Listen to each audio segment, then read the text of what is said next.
Cool Shoujo. On se retrouve après une longue coupure pour cause de vacances pour parler de Too Bad I'm in Love, le tome 1.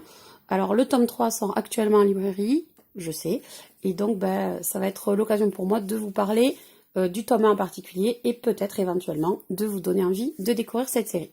C'est une série en 5 tomes, donc là on en est au tome 3, c'est à peu près la moitié, un petit peu plus. Donc voilà, si vous avez, si mon avis vous fait envie, hein, vous pourrez donc vous procurer la série rapidement et c'est une série courte, donc c'est plus facile de se lancer dans une série quand on sait qu'il n'y a pas beaucoup de tomes. S'il y en a 60 ou 70, voilà, c'est pas la même problématique. Alors, le titre original de Too Bad I'm in Love est Chikyu no Owari wa Koi no Hajimari. Le premier tome est paru en 2015 au Japon, 2019 en France. Donc, comme je vous l'ai dit tout à l'heure, c'est une série qui va compter 5 tomes. C'est une série qui est terminée au Japon. Chaque tome est vendu au prix de 6,95 €. C'est une série qui est éditée aux éditions Pika dans la catégorie Cherry Blush. L'auteur est Taamo, qui est une femme. Et au Japon, ça a été édité chez la Shueisha. Alors, donc, de quoi ça va parler? Donc, on va nous raconter l'histoire de Mahiru Yanase, donc c'est elle, qui a une sœur jumelle qui s'appelle Mayo. Donc, elles se ressemblent beaucoup, forcément, puisque ce sont des sœurs jumelles. Et en fait, Mahiru a la désagréable habitude d'être constamment comparée à sa sœur Mayo, à son désavantage, malheureusement. Voilà, donc c'est ce qu'on peut voir ici. Donc, en fait, elle a pris l'habitude que à chaque fois qu'une chose positive lui arrive, il arrive en contrepartie une chose négative, comme si l'univers essayait de chercher à rétablir l'équilibre entre le bien et le mal, enfin les choses positives et les choses négatives dans sa vie. Donc voilà, là en fait je voulais parler à une Yanase, mais voilà, malheureusement c'est pas elle, c'est sa jumelle là.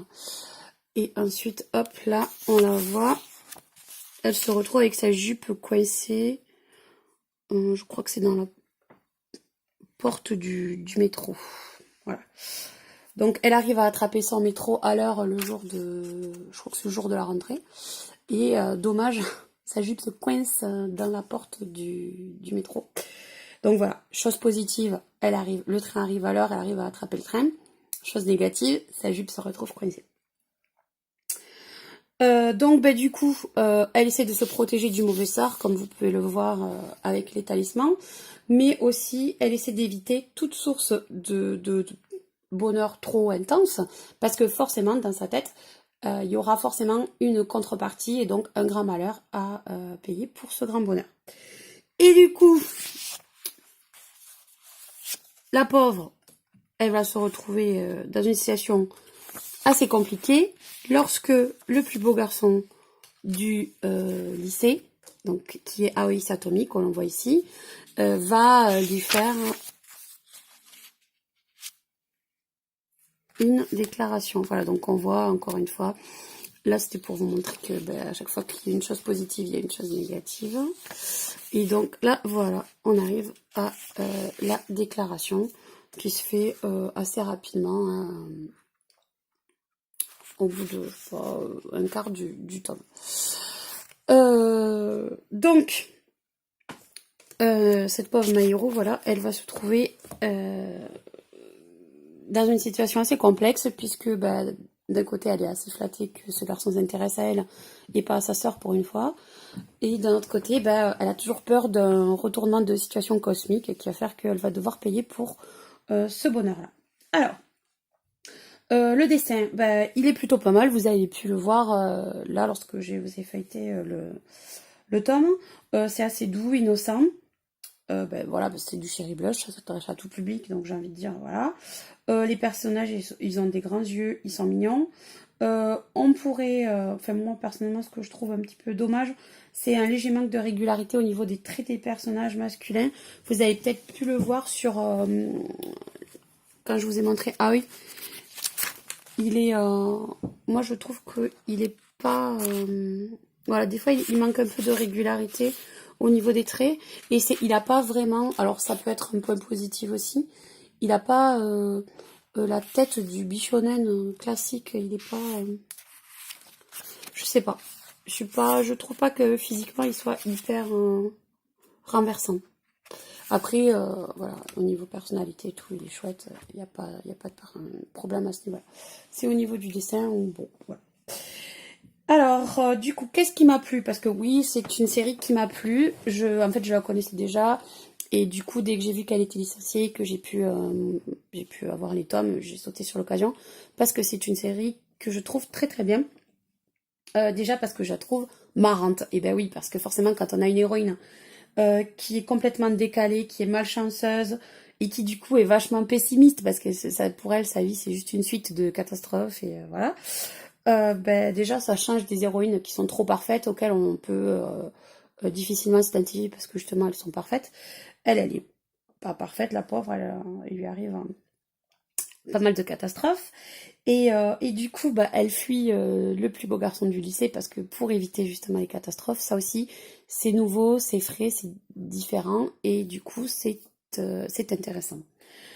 Ensuite, ce qui est un peu moins léger, j'ai envie de dire, c'est les relations dans la fratrie, donc entre les deux sœurs jumelles, où Maïru a ce sentiment constant d'être moins bien que sa sœur jumelle, d'être toujours son faire-valoir, de rien valoir en fait. Et je trouve que cette thématique-là, elle est vachement bien amenée, elle est bien travaillée. Et c'est un thème qui peut toucher beaucoup de personnes parce que bah, très souvent on a des frères ou des sœurs et du coup on a connu ce sentiment-là d'être toujours moins bien que l'autre et aussi des sentiments qui peuvent naître de ce sentiment d'infériorité. Je pense notamment à la jalousie euh, ou bah, le fait de se déprécier, etc. Qu'on retrouve dans ce shoujo. Et c'est pour ça que je trouve que c'est bien amené et c'est assez réaliste. C'est du coup très intéressant. Et du coup, bah, ce sentiment que rien de bien ne peut nous arriver parce qu'on n'est pas assez bien pour le mériter en fait. Donc ça, voilà, son histoire de balance cosmique et tout ça, en fait, ça découle de là. Elle mérite pas quelque chose de bien parce qu'elle n'est pas assez bien pour mériter quelque chose de bien, quoi. Qu'il lui arrive, qu'elle puisse vivre des choses chouettes et positives. On voit aussi que parfois Maïlo, elle perd espoir parce qu'elle pense aussi qu'elle arrivera jamais à être bien et que jamais rien de bien pourra lui arriver non plus. Donc voilà. C'est- Parfois c'est un peu pessimiste, mais c'est pas triste et justement après elle reprend espoir et du coup c'est pas un manga où on pleure. Voilà. Ça peut être émouvant, mais c'est pas démoralisant de ce point de vue-là. Et du coup, ça véhicule des messages positifs justement, euh, notamment grâce à AI, où on nous dit que ben, justement qu'on peut tous être aimés et, euh, et que sans que ça amène la fin du monde justement, même si nous on a l'impression d'être complètement nuls, aux yeux de quelqu'un on est forcément quelqu'un de super bien, donc tout le monde peut être aimé. Et aussi, bah, un message quand même qui est vachement important, c'est que bah, c'est la beauté du cœur qui compte et pas forcément la beauté physique. Puisque on nous dit que Maëru, elle est moins jolie et moins attractive que sa sœur Mayo, mais Aoi, qui est le plus beau garçon du lycée, tombe amoureux d'elle. Voilà, donc parce qu'il voit en elle quelque chose que les autres ne voient pas. Et donc ça donne quand même plein de sentiments positifs et d'espoir et c'est dans une dynamique positive, tant pour nous, puisqu'on peut lire quelque chose de... C'est motivant, voilà. Ça donne espoir, ça donne envie de... Quand on est un peu déprimé ou tout ça, je trouve que ça donne la pêche, ça donne de l'espoir. Voilà.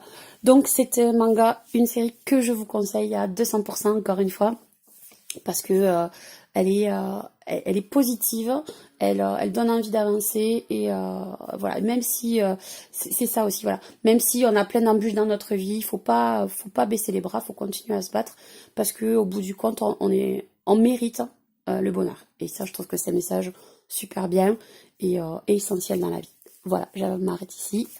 À bientôt pour une prochaine vidéo.